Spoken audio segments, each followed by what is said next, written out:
Di video ini aku bakal review atau ulas bukunya mengisahkan cewek Taurus namanya Xiang Weixin. Setelah dua sejoli red flag itu pergi, tiba-tiba ternyata cerita ini tuh Hello, I hope wherever and whenever you are, always bright and peaceful. Di video pendek yang ini, aku bilang bakal review bukunya setelah aku selesai baca. Dan di video ini aku bakal review atau ulas bukunya, yaitu novel Mandarin berjudul The Boy Who Bought Me Breakfast During the Whole Year. Alasan aku pengen baca novel ini karena sampulnya yang gemes banget sampai rasanya pengen aku makan. Terus judulnya juga yang gila, emang ada cowok sebaik itu? Terus aku juga pengen tahu gimana kehidupan dan sistem sekolah di Cina. Dan yang terakhir MC-nya yang kayaknya nggak perlu aku ceritain deh. Novel ini dari dataran Cina atau Tiongkok. Penulisnya namanya Iku Misa yang terbit di Cina tahun 2016. Dan versi bahasa Indonesianya sendiri terbit pertama kali sama Haru Media, imprint dari penerbit Haru tahun 2019. Dan jumlah halamannya 356 halaman. Genrenya romance school. Ceritanya bener-bener sederhana dan ringan daripada novel-novel yang aku baca kebanyakan. Tapi kok kelihatannya tebel banget, pasti banyak ngeboseninnya deh. Jujur, aku nggak ngerasa ada bagian yang ngebosenin sama sekali. Mungkin buku ini memang jodoh banget sama aku atau gimana, aku nggak ngerti, tapi aku nggak skip ke buku lain atau selang ke buku lain pas lagi baca buku ini. Alah, pasti udah ketebak lah ceritanya. Memang udah ketebak dan ceritanya, tapi menurut aku itu salah satu daya tarik dari romance school. Dimana teori kita nih yang udah ngerasa bisa nebak, pengen ngebuktiin bener gak nih tebakannya. Jadi kita pengen baca terus kan? Apalagi nebak sesuatu yang menyenangkan, itu kan buat kita ngerasa bahagia kan? Emang apa sih ceritanya? Dari tadi kok basa-basi doang? Kalau garis besarnya, ceritanya tuh sesuai dengan judulnya, The Boy Who Bought Me Breakfast During the Whole Year. Dan secara keseluruhannya, di bukunya sendiri tuh udah jelas juga. Tapi kalau kalian masih penasaran, aku bakal ngejelasin. Tapi sebelumnya, kalau kalian emang udah berencana buat baca bukunya dan gak suka sama spoiler, kalian bisa skip bagian ini. The Boy Who Bought Me Breakfast During the Whole Year mengisahkan cewek Taurus namanya Xiang Weixin.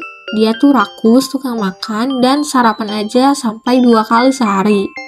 Jadi dia tuh kekurangan uang jajannya tuh pas-pasan untuk beli 2 sarapan sekaligus. Akhirnya dia ngutang ke temen dekatnya yang sempurna, yaitu Fang Qiran. Pas ke kantin dan mau bayar sarapannya tuh ternyata uangnya kurang karena harga makanannya sendiri udah pada naik. Terus ada kakak kelas cowok yang antri di belakang dia, akhirnya bayarin sisa kekurangan dari apa yang Xiang Weixin beli. Gak lama dia ngelihat kakak kelasnya tadi ribut sama pacarnya karena udah ngeselingkuhin kakak kelasnya. Terus Xiang Weixin itu inisiatif buat ngebantu kakak kelas itu dari kerumunan orang yang ngeliatin mereka. Dia langsung teriak, bilang kalau Fang Qiran, temennya tuh yang super cantik dan terkenal di sekolah, suka ke kakak kelas itu. Akhirnya keributan dan keramaian itu pun reda. Sebenarnya aku belum bisa nebak siapa pemeran utama cowoknya di buku ini, karena si female MC-nya sendiri lebih banyak nyeritain di klub gitarnya dari awal. Klub gitarnya ini sebenarnya cuma fiktif, gak pernah latihan, cuman nongkrong aja, itu pun bagian mau di ruang klub. Tapi tiba-tiba si ketua klubnya ini yang udah kelas 3 pengen punya momen di sekolahnya, dan akhirnya maksa anggotanya untuk tampil di festival tahunan sekolah. Akhirnya sukses besar penampilan mereka dan akhirnya diajak buat semacam latihan bareng sama klub gitar dari sekolah lain. Xiang Weixin kan sebenarnya terpaksa jadi vokalis dan skillnya pun tentu masih terbatas, dia cuma bisa bawain 1 lagu. Tapi ketua klub dari sekolah lainnya tuh namanya Xie Jiang. Dia tuh ramah dan welcome banget dan cakep pula. Dia ngebantuin naikin kepercayaan dirinya Xiang Weixin. Dia sengaja Xiang Weixin ketemu sama Xie Jiang di taman pas lagi sarapan. Terus itu cowok kalau beli sarapan dikasih banyak mulu sama ibu warung. Akhirnya mereka tiap pagi janjian sarapan di sana buat ngabisin sarapan yang kebanyakan itu. Si MC ceweknya nih kan rakus banget ya, udah pasti seneng dong dengan ajakan itu. Ternyata si cowok cakep ini punya rasa dan nembak Xiang Weixin. Tapi sama Xiang Weixin itu nggak langsung dijawab karena terlalu mendadak. Tapi akhirnya setelah pikir cukup lama, akhirnya Xiang Weixin ngeiyahin ajakan pacarannya itu lewat chat. Keesokan harinya di waktu yang selalu mereka janjian untuk sarapan, si Jiang kok nggak dateng. Padahal itu kan momen penting dimana Xiang Weixin mau mastiin kalau mereka udah pacaran atau belum. Tahu-tahu si Jiang datang nggak sendiri. Dia datang bareng cewek yang ternyata pacarnya. Dan di sana, Xi Jiang malah fitnah ke Xiang Weixin kalau Xiang Weixin itu yang nembak duluan dan yang ngedeketin duluan. Di situ aku bener-bener pengen ngomong kasar banget. Xiang Weixin shock dong dan dia akhirnya terduduk di taman. Setelah dua sejoli red flag itu pergi, tiba-tiba ada yang lemparin jus apel ke Xiang Weixin. Ternyata itu tuh si kakak kelas yang sebelumnya ngebayarin kekurangan uang sarapan Xiang Weixin. Dari situ, Xiang Weixin tahu kalau nama kakak kelasnya itu namanya Tao Yuquang dari temen-temen si kakak kelas yang manggilin si kakak kelas. Gak lama dari kejadian itu, ada kehebohan di kelasnya Xiang Weixin, yaitu Fang Qiran, temen si MC ini, dikejar sama dua cowok sampai dibeliin sarapan sama dua cowok itu. Fang Qiran yang gak pernah mau nerima barang dari cowok yang ngefans atau yang suka ke dia, akhirnya kasih sarapan itu ke Xiang Weixin, dan itu dihitung untuk ngelunasin utangnya Xiang Weixin. Sampai akhirnya berminggu-minggu dan gak kerasa sampai berbulan-bulan. Akhirnya satu cowok nyerah dan satu lagi bertahan.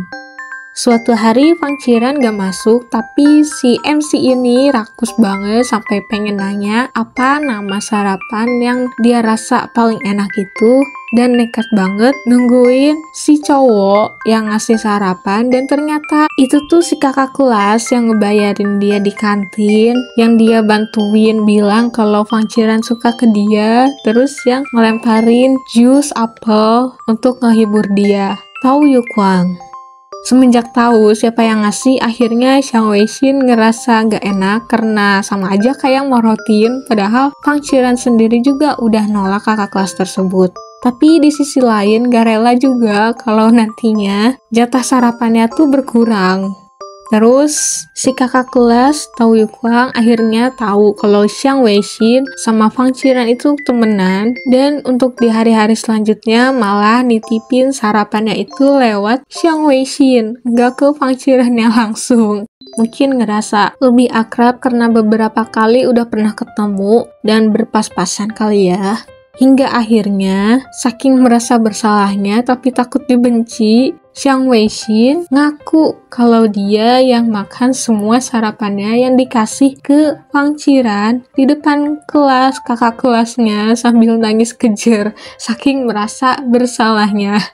Kedengarannya dramatis banget ya, tapi aku bacanya tuh gemes sendiri karena si Tao Yuquang ini tipikal yang kalem, jadi gelagapan gitu pas ngehadepin Xiang Weixin, apalagi itu kan di lorong sekolah, jadi diliatin sama banyak orang. Dan kalian mau tahu apa jawaban si Tao Yuquang dari pernyataan Xiang Weixin? Kalian tebak aja, karena aku gak mau ngasih tahu. Hahaha. Pokoknya aku baca novel ini ngalir banget dan terhibur banget. Ternyata cerita ini tuh kisah nyata dan sempat rame di blog orang Cina sana, aku nggak tahu apa tepatnya. tapi ini ditulis di bagian akhir. Yang aku dapat setelah baca novel ini ada 2. Nomor 1, jodoh udah ada yang ngatur. Jadi kamu nggak perlu merubah apa yang kamu sukai demi disukai seseorang. Nomor 2, sekalem, setenang, sebaik apapun cowok, mereka tetap punya sisi liar dan posesif. Sekian, terima kasih. Kalau kamu mau tahu contohnya gimana di novel ini, kalian bisa baca sendiri novelnya, tapi udah susah sih dapetin bukunya. Aku aja berasa jodoh banget dapet pre-love buku ini yang masih kejamin bagus dan harganya pun sangat murah. Tapi aku lihat masih ada yang jual baru dan pre-love juga, walaupun harganya lumayan mahal karena udah langka banget ya. Atau kalian bisa tanya langsung ke penerbitnya apa masih ada stok yang nyempil di gudang atau enggak. Sekian review buku kali ini, tolong subscribe, like, komen, dan share kalau kalian suka dan mau denger review-review buku lainnya. Terima kasih, hope your day or night always bright. Bye-bye!